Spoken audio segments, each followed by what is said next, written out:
Ladies and gentlemen, the clue is in the title. Headline act. If you've looked at the posters outside, there's a reason I've been calling this man the Governor for many years. The Governor, the best, in my estimation, the best single stand-up comic in the world. Put your hands together for Greg Cook!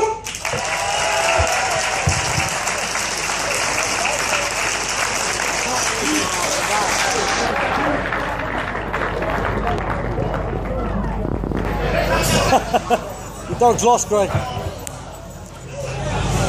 Has anybody lost a dog? Been following me around all fucking day. Rick said he thinks it's one of them sniffer dogs for the drugs. I think he'd have been following fucking Rick around if that was the case, wouldn't it? No, I'm only kidding, he's actually my dog. He's a cockapoo. Do we know what this is? Yes. They used to call them mongrels when I was a kid. They call them fucking designer dogs now and stick them up your arse at £1,000 a piece. How's they got away with that? But I've had to bring him with me. I've had to bring him with me today because my wife had to go somewhere urgently to the beauty parlour. She owns it. One of her staff didn't turn up. They're being nasty about your mum here, son. And I didn't want to leave him on his own today of all days because it's his birthday. He's 2 today. He's called Marley, and I'm going to go out on a limb here. I don't think a load of pissed up bikers in history have ever sung happy birthday to a 2-year-old cockapoo. Should we make a bit of history? On 3. 1, 2, 3. Happy birthday to you. Happy birthday to you. Happy birthday, dear Marley. Happy birthday to you. Thank you. He's called Marley because when he was born, his ears were all in dreadlocks. It's as simple as that. And when he goes swimming, they still do that. So, cool name. But I have a sister, and she's a teacher, our Louise. And she's a guardian reader, tree hugger, one of those people. Very, very left wing. And she, when she first met him, she said, "Why did you call him Marley?" Now, she's a teacher. She's 45 years of age, and she's respected in her profession, but she's still my little sister. So it's kind of my job to take the piss out of her. So I said he's called Marley because it's short for Somalian love, because he's black and he shits on the pavement.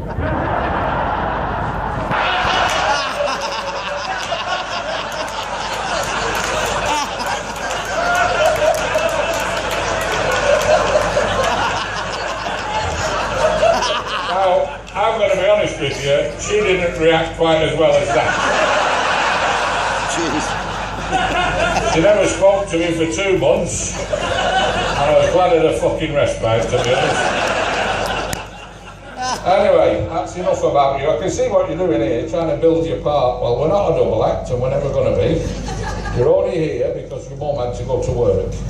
So sit nice while your dad goes to work. He's gorgeous, isn't he?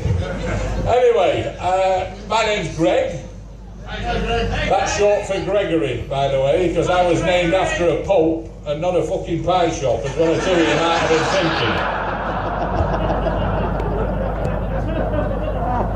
I thought I'd probably better clear that one up for you. Because I was at my doctor's the other day. He's only a young fella. He's one of them vegetarians. Have you seen these people? He eats salad. Somebody wants to be telling him salad is what food eats.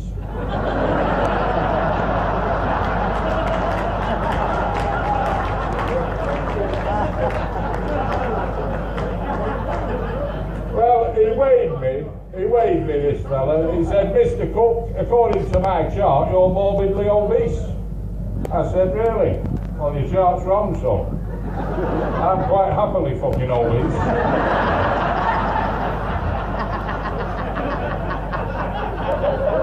And And I'll thank you to keep your personal opinions to yourself.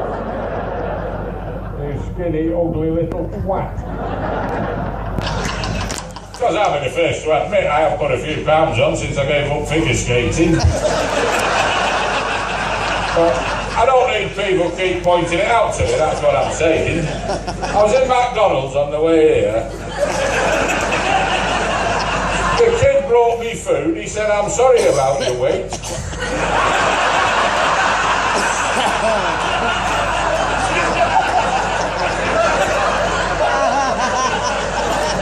I'm not sure there's any need for that, is there, son?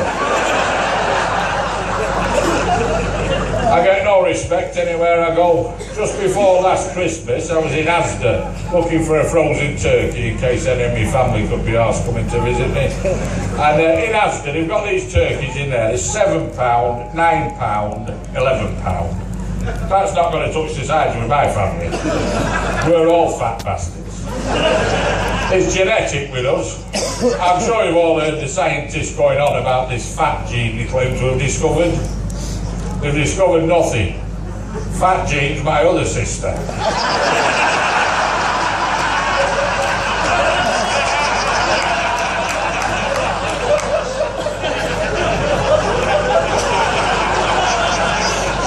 So I got a hold of this kid in Asda. Andy was his name. Said so on his badge, that's how I know. I had no prior knowledge of him. Never seen him in my life before. And if I never see him again, it's going to be 6 months too fucking soon. And I'm just about to tell you why. I said, Andy, come here a minute, son. Them turkeys there, look, £7, £9, £11. They're no use. Do they get any bigger than that?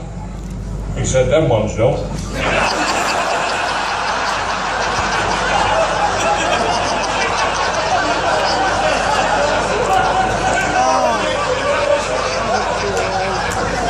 They're fucking dead.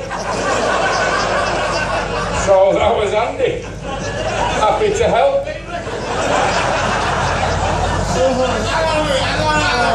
Yeah, shut up, Nobbit.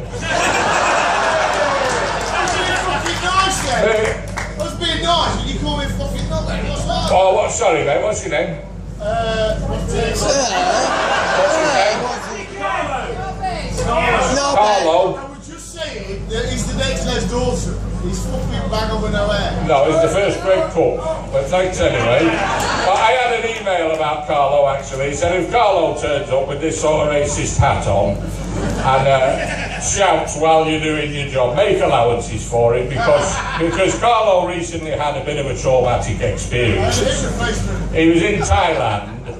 And while he was there, he inadvertently got himself involved with one of these lady boys. And contrary to what you may think by the yellow shirt, Carlo isn't actually gay. He thought it was a woman's cock he had in his mouth.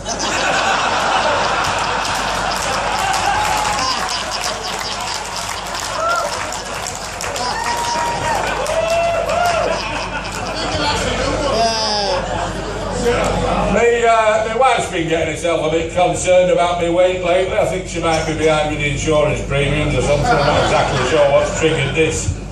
But what day is this now? Saturday. Wednesday, I went to the club, dinner time. A couple of games of snooker, had a few pints. I'm on the way home at tea time. I passed in the chippy, I got that aroma. I thought, fuck it, I'm going to treat myself. I nipped in, I'm just walking out the chippy with my prize in my hand. She's parked right outside the front door. I'm caught bang to right. She put the window down, she said, "Oi, fat lad, what's with the chips?"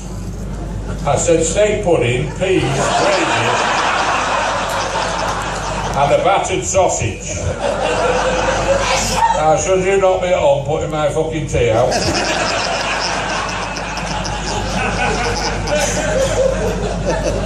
The doctor told me I have to do something for 20 minutes every day. That increases my heart rate. Calm down, ladies, I've taken up shoplifting. And he also said I drink too much, and I'd have to say, he's bang on the money there. Outrageous the amount I stick away. The other night I got lit up like a Christmas tree and I spewed up in a taxi. Expensive night that one ended up. I had to give all my passengers 20 quid each.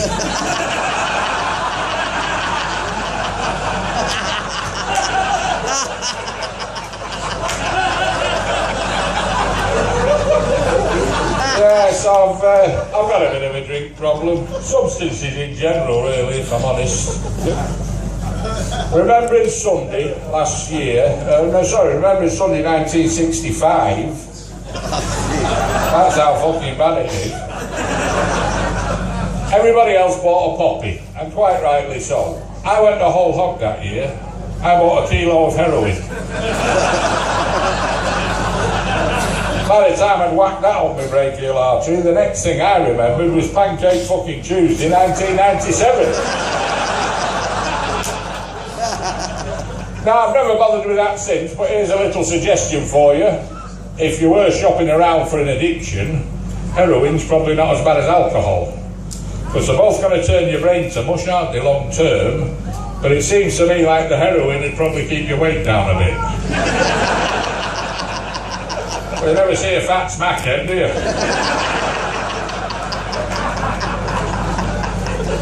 I've had a bit of a result today. I came out and I just had sandals on, and it's been raining and it's going to be a bit muddy getting over to the car park. But anyway, I found these boots. Right then. Found them outside a mosque.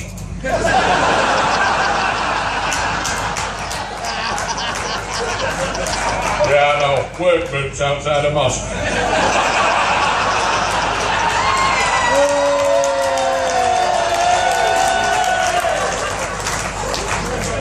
Hey, I tell you what, there was fucking hundreds of them. They were mostly like them flip-flops, and a couple of them ones that curl up at the end, you know, like wizards wear. I don't think they're a good look on a fat lad, are they? I put a pair of them and I'd look like a fucking genie out of the lamp. I'm quite lucky at finding stuff as it happens. Last week I found one of them white sticks that blind people have. Just lying there it was, next to this big hole in the pavement. You shouldn't be laughing at that, that's wrong, that.